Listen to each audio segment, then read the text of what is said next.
ready! GMA Weather, serbisyong totoo ng GMA News. Mga kapuso, isa ng bagyo yung low pressure area na nasa may silangan ng Mindanao at papalapit na rin ito sa Philippine Area of Responsibility.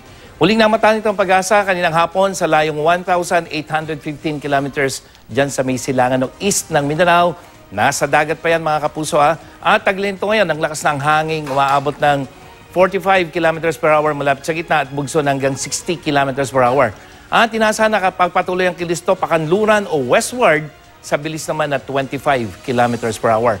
At sa track ng Joint Typhoon Warning Center o JTWC, posibleng pumasok sa PAR ang bagyo sa linggo. At pagpasok niyan, ang magiging lokal na pangalan niyan, Chedeng, at may chance ito mga kapuso na maglandfall o tumama yung sentro niyan dyan sa may Mindanao.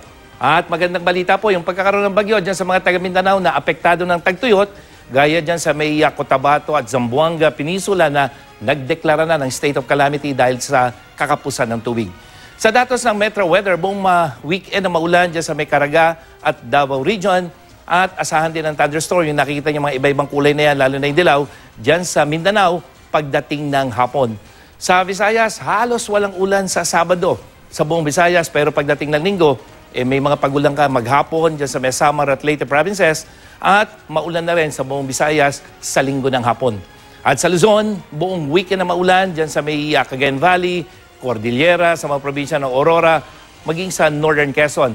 At maulan na rin sa hapon dyan sa may Ilocos Region, Bataan at Zambales provinces. At sa Metro Manila, bahagyang maula pero mananatiling mababa ang tsansa ng ulan ngayong weekend.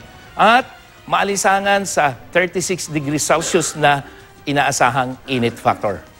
At yan ang latest mula sa GMA Weather. Ako po si Nathaniel Cruz, magplano para sigurado. I am ready. Serbisyong totoo ng GMA News.